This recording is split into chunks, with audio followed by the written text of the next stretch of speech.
Hello Webflow enthusiasts! Today we'll walk through the process of building a complete website using the Lovable platform and importing it into Webflow. Although this demonstration uses a Lovable project, the same steps and guidelines apply when using platforms like V0 or Bolt. For AI tools such as ChatGPT, Claude, Gemini, DeepSeek, or Cursor, you can skip generating a React version altogether. Simply prompt the AI to generate a clean HTML, CSS, and vanilla JavaScript version directly. This project is a simple React-based SaaS landing page created on the Lovable platform. It includes several sections, such as a hero section, features, testimonials, pricing, a call to action, and a footer. The entire layout is designed to be Webflow compatible, following specific guidelines to ensure a smooth transition into Webflow. We begin with a basic prompt to generate a modern SaaS landing page and instruct Lovable to configure the tailwind CSS breakpoints accordingly. This ensures the site adheres to the required responsive standards. The layout must be fully responsive and follow these strict breakpoints. Desktop, no media queries, default. Tablet, at media, max width, 991 pixels. Mobile landscape, at media, max width, 767 pixels. Mobile portrait, a media, max width, 479 pixels. Before generating the layout, make sure the Tailwind CSS configuration file includes these custom breakpoints.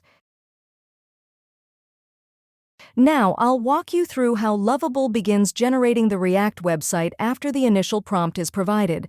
It's important to note that no AI platform delivers a flawless result on the first attempt, even with comprehensive instructions. You may need to refine the output by iteratively adjusting your prompt. I'll demonstrate how I improved the design by providing step-by-step prompts to fine-tune the layout.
I'm satisfied with the React website at this stage. Now, it's time to convert it into a raw HTML, CSS, and vanilla JavaScript version. I'll instruct Lovable to transform the entire React project into plain HTML, CSS, and JS files, specifically an index.html, style.css, and script.js inside a dedicated HTML folder. To ensure the output is Webflow compatible, I've included a set of CSS and JavaScript guidelines in the conversion prompt. You can find the prompt template on the htflow website. These instructions help Lovable generate clean, structured code that aligns with Webflow's requirements. Now that we have the freshly generated HTML, CSS, and JavaScript files, you might wonder, why did we start with React instead of directly generating HTML and CSS using Lovable? The reason is that platforms like Lovable, V0, and Bolt are primarily designed for building React-based websites or applications. React gives you more flexibility to edit, debug, and refine the layout compared to static HTML. It also provides a better visual preview and development flow. Once we're satisfied with the React version, we convert it to raw HTML. Anytime we make changes in the React project, we can ask Lovable to regenerate the updated HTML version accordingly. Now it's time to bring the website into Webflow. Open the index.html file and look for the htflow-wrapper -wrapper-. This is the wrapper we instructed Lovable to include around the page content. It helps you identify which part of the HTML should be copied.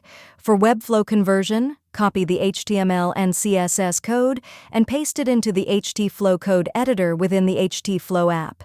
You can also use the web version to convert the HTML and CSS. After converting, paste the result into the Webflow design canvas. Finally, copy the contents of the script.js file and paste it into the custom code section of your Webflow project. That's it. Your project is now fully integrated into Webflow.